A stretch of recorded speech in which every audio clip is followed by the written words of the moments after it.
Bismillahirrahmanirrahim. My name is Muhammad Shahram Saab. Today we learn about the concept and example of exact equation.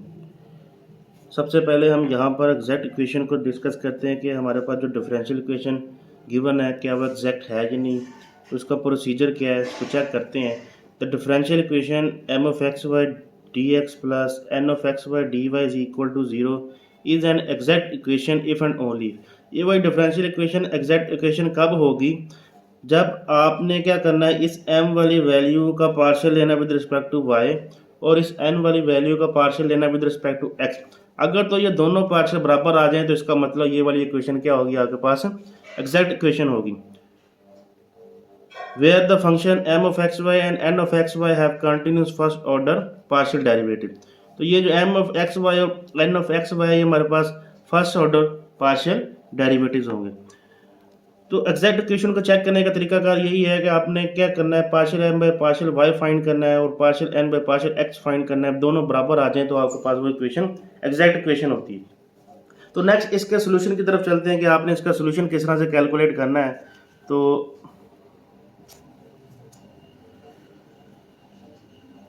यहाँ पर ये देखें, इसके solution को मैंने एक जनरल फॉर्म के अंदर यहाँ पर प्रूव किया हुआ है कि आपने इसके सोल्यूशन को किस तरह से सोल्व करना है।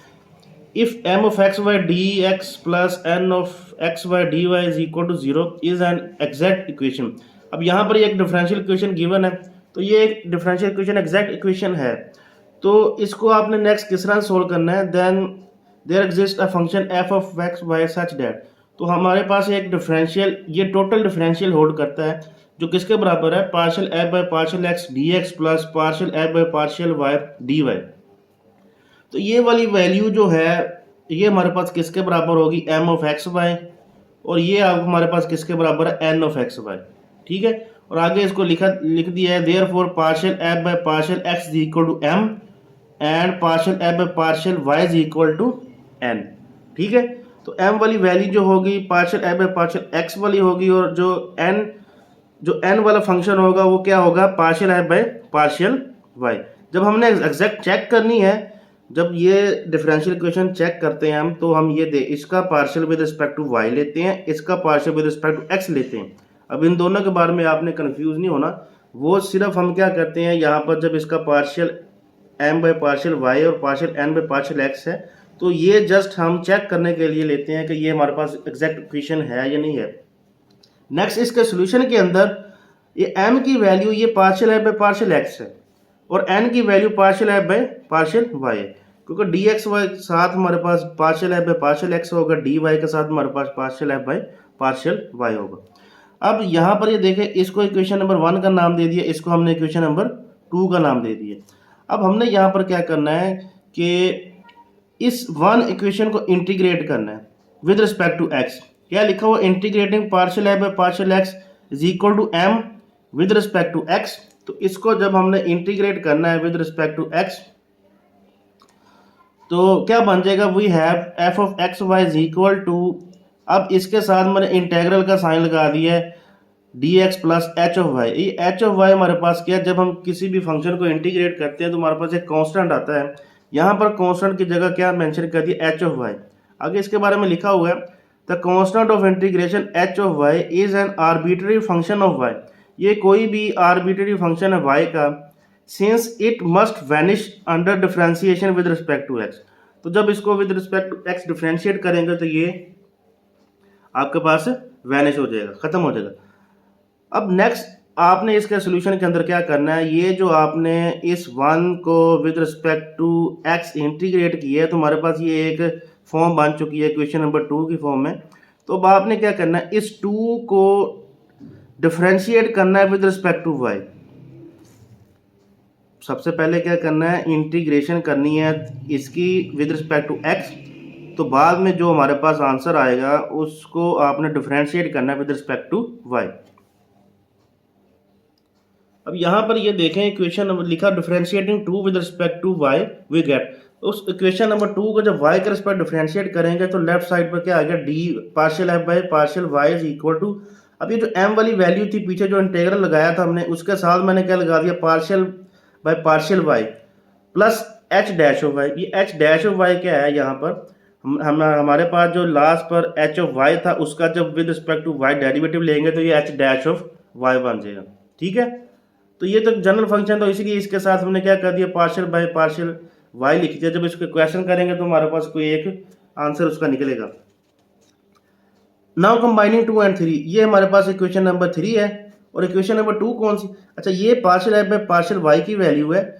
तो हमारे पास यहाँ पर देखें इक्वेशन नंबर 2 भी, ये देखें जरा, partial F by partial Y की वैल्यू है। ठीक है, अब इन दोनों, ये क्वेश्चन नंबर 2 है वो जो हमारे पास आ गया है, ये वो क्वेश्चन नंबर 3 है। इन दोनों को हमने कंबाइन करना है। कंबाइनिंग 2 and 3, इस 2 और 3 को कंबाइन करना है। तो दोनों value partial F by partial n की थी, लेफ्ट साइड पे वो लिख दिया, sorry partial F by partial Y की वैल्यू थी, लेफ्ट साइड पे ये लिखा गया है। तो एन इज इक्वल टू ये वाली दूसरी वैल्यू आपके पास partial F by partial Y की ये। तो यहाँ से आपने क्या करना है, एच डैश ऑफ वाई की वैल्यू निकाल लेनी है। तो H of dash of Y की वैल्यू कैसे निकलेगी, ये वाला जो फैक्टर है इधर पॉजिटिव है, इधर आके एन के साथ क्या हो जाएगा, नेगेटिव। तो यही लिखा है हमारे पास, ये एच डैश ऑफ वाई की वैल्यू निकल आई है। तो आपने क्या करना है, next integrating the above equation with respect to y, इस इक्वेशन को आपने with respect to y integrate करना है। इंटीग्रेट क्यों करना है, क्योंकि हमारे पास ये जो डेरिवेटिव आ रहा है ये खत्म हो जाए। We obtain h of y, जब इसको इंटीग्रेट करेंगे तो ये डेरिवेटिव और इंटेग्रल आपस में कैंसिल हो जाएंगे, हमारे पास एच ऑफ वाई की वैल्यू आ जाएगी। ठीक है, और इस एच ऑफ वाई की वैल्यू को हमने यूज करना है। तो हमारे पास क्या बन जाएगा, जनरल सोल्यूशन बन जाएगा। And hence F of x Y is equal to C. तो एफ ऑफ एक्स वाई की जगह हमने क्या पुट कर देना है, सी इज द जनरल सोल्यूशन। इसके अंदर हमने वैल्यूज पुट करनी है। ये जो इक्वेशन है, एफ ऑफ एक्स वाई की जगह हमने सी पुट कर देना है। ठीक है, और ये एच ऑफ वाई की जो हमारे पास पीछे वैल्यू आई है वो यहाँ पर पुट कर देनी है। तो ये हमारे पास जो इक्वेशन 2 है ये इसकी जनरल सोल्यूशन बन जाएगा। नेक्स्ट हमारे पास है another way to find the solution of an exact differential equation। हमारे पास डिफरेंशियल इक्वेशन का सॉल्यूशन निकालने का एक और भी यहाँ पर तरीकाकार है। हमारे पास एक डिफरेंशियल इक्वेशन गिवन है, m of x y plus n of x Y D y. ठीक है, तो इसका जब आपने सॉल्यूशन निकालने के लिए क्या करना पड़ेगा, अब ये जो m वाली वैल्यू है इसको इंटीग्रल ले लेना है m dx, और यहाँ पर जो जब इसकी इंटीग्रेशन करेंगे तो जो कांस्टेंट होगा वो y की फॉर्म में आएगा। ठीक है, जो इसका कांस्टेंट आएगा वो y की फॉर्म में आएगा प्लस, और दूसरा इंटीग्रल आपके पास ये एक फार्मूला है, इस फार्मूले की मदद से हम एग्जैक्ट इक्वेशन को सॉल्व कर सकते हैं। दूसरा जो इंटीग्रल उसके अंदर आपने क्या लिखना है, terms of n not containing x। इस n ऑफ एक्स वाई जो फंक्शन है इसके अंदर से आपने वो वाली वैल्यूज उठा लेनी है जिसके अंदर आपके पास x नहीं आ रहा। तो जो वैल्यू फ्री फ्रॉम x होंगी तो वो आपने यहाँ पर लिख लेनी है, तो उसको इंटीग्रेट करना विद रिस्पेक्ट टू y। तो यहाँ से इस फार्मूले की मदद से भी हम एग्जैक्ट इक्वेशन का जनरल सॉल्यूशन फाइंड कर सकते हैं। नेक्स्ट हम ये जो हमने सॉल्यूशन को यहाँ पर ड्राइव किया है तो इसको हम एग्जांपल की मदद से सोल्व करके देखते हैं, तो इसको समझने की कोशिश करते हैं। नेक्स्ट ये हमारे पास एक क्वेश्चन है, तो इसको सोल्व करते हैं बाय एग्जैक्ट इक्वेशन। तो सबसे पहले तो चेक करते हैं कि ये जो क्वेश्चन लिखा हो क्या ये एक एग्जैक्ट डिफरेंशियल इक्वेशन बन रही है या नहीं बन रही। तो यहाँ पे इसमें से अलग कर लेते हैं, ये आपके पास किसकी वैल्यू है, m of x Y is equal to 3x square plus 4xy, और ये n of x y 2x square plus 2y। ठीक है, तो इसको अलग अलग कर लिए। अब ये m वाली वैल्यू का हमने पार्शियल लेना विद रिस्पेक्ट टू y, ये क्या बन जाएगा, partial m by partial y। तो पार्शियल लेने का तरीकाकार क्या होता है कि आपके पास जिस वैल्यू के अंदर y आ रहा है उसका जस्ट आपने पार्शियल लेना है, बाकी जो वैल्यू है एज अ कांस्टेंट कंसीडर की जाएगी। 3x स्क्वायर है, इसके अंदर y नहीं आ रहा है, ये इसका partial with respect to y क्या आ जाएगा 0। इधर आ जाए अब 4xy, इसका पार्शियल क्या आ जाएगा, y का पार्शियल 1 आ गया, तो यहाँ पर क्या बन गया 4x। अब इसका लेते हैं partial n by partial x,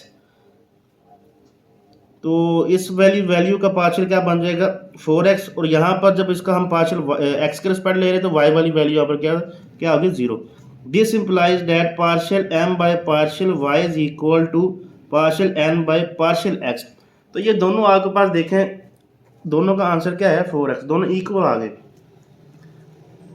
this is an exact equation. तो ये हमारे पास एक एग्जैक्ट इक्वेशन बन गई है। नेक्स्ट इसके सॉल्यूशन की तरफ चलते हैं। सॉल्यूशन को सोल्व करने के लिए क्या करना है हमने, ये हमारे पास किसकी वैल्यू है m की, m किसके बराबर था, partial f by partial x, 3x square plus 4xy, और ये किसकी वैल्यू n की, तो ये n किसके बराबर था, partial f by partial y is equal to 2x square plus 2y। ठीक है, ये m जो है किसके बराबर है, partial f by partial x, n किसके बराबर है, partial f by partial y। यहाँ पर partial m by partial y लिखा हुआ, यहाँ पर partial n by partial x लिखा हुआ है। ये क्राइटेरिया जस्ट आपने चेक करने के लिए यूज़ करना है कि जी ये आपके पास एक एग्जैक्ट इक्वेशन है या नहीं है। नेक्स्ट जब सॉल्यूशन की तरफ जाना है तो ये वाली वैल्यू जो है ये partial f by partial x की है, ये value partial f by partial y की है, वही मैंने अलग अलग करके लिख दी है। इसी से हमने नेक्स्ट सॉल्यूशन को सोल्व करना है। इस इक्वेशन को इक्वेशन 1 का नाम दे दें, इसको आप इक्वेशन नंबर 2 का नाम दे दें। अब नेक्स्ट क्या करना है, जो हमने लास्ट पीछे कंसेप्ट के अंदर देखा था कि इस m वाली वैल्यू को इंटीग्रेट करना है। यहां पर लिख लेता हूं इंटीग्रेटिंग 1, इसको 1 का नाम दिया है, विद रिस्पेक्ट टू x, इसको आपने इंटीग्रेट करना है विद रिस्पेक्ट टू x। तो ये क्या बन जाएगा, f of x comma y is equal to, तो ये लेफ्ट साइड पे ये बन जाएगा f ऑफ एक्स वाई। तो इसको जब इंटीग्रेट करेंगे x की इंटीग्रेशन क्या आ जाएगी, 3x cube over 3 plus 4x square y over 2, x इसकी पावर में एक ऐड कर देना, उसी से डिवाइड कर देना। तो ये क्या बन जाएगा, f of x Y is equal to 3 से 3 कैंसिल हो गया, ये इसके साथ कैंसिल हो गया, क्या बन जाएगा x cube plus 2x square y, यहाँ पर जो कॉन्स्टेंट आएगा h ऑफ y की फॉर्म में आएगा, h ऑफ y, ये हमारे पास एक इसकी इंटीग्रेशन आ गई। इसको इक्वेशन नंबर ए का नाम दे दें। ठीक है, अब मैंने आपको लास्ट बताया था कि जब आपने m की इंटीग्रेशन कर ली, जो आंसर आया उसको आपने डिफरेंशिएट करना है विद रिस्पेक्ट टू y। तो यहाँ पर लिख देते हैं differentiate a with respect to y, we get, तो हमें क्या मिल जाएगा, तो ये जब इसको डिफरेंशिएट करेंगे विद रिस्पेक्ट टू y, तो लेफ्ट साइड पे क्या आएगा, partial f by partial y। तो इसको जब डिफरेंशिएट करेंगे विद रिस्पेक्ट टू y, तो x क्यूब क्या हो जाएगा, खत्म हो जाएगा, इसका डेरिवेटिव 0 आ गया, इसका डेरिवेटिव क्या आ जाएगा 2x स्क्वायर, और h ऑफ y का डेरिवेटिव क्या आएगा, h डैश ऑफ y। तो partial f by partial y किसके बराबर आ गया, 2x square plus h dash of y। इसको इक्वेशन नंबर 3 कह देते हैं। अब यहाँ पर ये देखो, ये partial f by partial y की वैल्यू है, और ये वाली वैल्यू भी partial f by partial y की वैल्यू। अब इन इक्वेशन नंबर 2 और इक्वेशन नंबर 3 को कंबाइन करना है। कंबाइन करने का मतलब ये होगा कि हमारे पास यहाँ से h ऑफ y की वैल्यू निकल आएगी। दोनों को कंबाइन करना है तो दोनों की वैल्यू लिख लेते हैं, 2x square plus 2y, right side पर ये वैल्यू लिख लेता हूँ 2x square plus h dash of y। दोनों तरफ से 2x स्क्वायर कैंसिल हो गया, तो यहाँ से h डैश ऑफ y किसके बराबर आ गया हमारे पास, 2y की। तो यहाँ से हमने क्या करना है, h ऑफ y की वैल्यू निकालनी है, और वो h ऑफ y की वैल्यू हमने इस इक्वेशन नंबर a के अंदर पुट करनी है, तो हमें हमारा जनरल सोल्यूशन मिल जाएगा। तो h डैश खत्म करने, यहाँ से ये जो डेरिवेटिव किस तरह से खत्म किया जाएगा, तो हम इसको इंटीग्रेट कर लेते हैं। किसके रिस्पेक्ट इंटीग्रेट करना है, integrating with respect to y। इस h डैश ऑफ y को इंटीग्रेट करना विद रिस्पेक्ट टू y, क्योंकि हमारे पास जब इसको y के रिस्पेक्ट इंटीग्रेट करेंगे तो ये इसका डेरिवेटिव खत्म हो जाएगा। तो ये क्या बन जाएगा, h dash of y d Y is equal to, right side पे क्या बन गया, 2 बाहर आ गया, y डी वाई। तो इसकी इंटीग्रेशन जब करेंगे तो क्या बन जाएगा हमारे पास, h of y is equal to 2y square over 2। ठीक है। तो ये 2 के साथ 2 कैंसिल हो गया, तो क्या बन गया, h of y is equal to y square. अब ये एच ऑफ वाई की वैल्यू को उठाकर हम इस इक्वेशन नंबर ए के अंदर पुट कर देते हैं और हमारा जो इसका जनरल सोल्यूशन बन जाएगा। इक्वेशन ए बिकम्स, तो क्या बन जाएगी, f of x Y is equal to, हमारे पास क्या था, x cube plus 2x square Y plus h of Y की वैल्यू क्या आएगी यहाँ पर, वाई स्केयर। ठीक है, तो इसका जनरल सोल्यूशन क्या बन जाएगा, so the general solution is, क्या बताया था लास्ट पर, क्या करना है कि एफ ऑफ एक्स वाई किसके बराबर आ जाएगा, सी के, X cube plus 2x square Y plus Y square is equal to C. तो ये हमारे पास इस क्वेश्चन का जनरल सोल्यूशन बन जाएगा। नेक्स्ट हम इसी क्वेश्चन को सेकंड मेथड से सोल्व करने की कोशिश करते हैं। ठीक है, तो ये वाला मेथड थोड़ा सा शॉर्ट है। ये हमारे पास क्वेश्चन लिखा हुआ है, तो ये वाली वैल्यू हमारे पास m की वैल्यू है, ये वाली वैल्यू हमारे पास n की वैल्यू है। तो सबसे पहले तो आपने इसके अंदर भी चेक करना है कि ये जो इक्वेशन है ये एग्जैक्ट इक्वेशन है या नहीं है।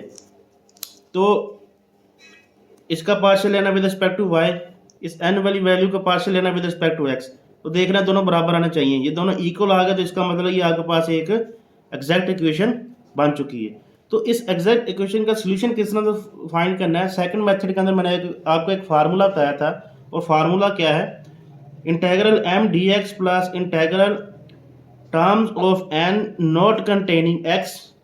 ठीक है, आपने इस पहले इंटेग्रल के अंदर m की वैल्यू लिख देनी है और दूसरे इंटेग्रल के अंदर आपने वो वैल्यू लिख ली है n की जिसके अंदर x नहीं आ रहा।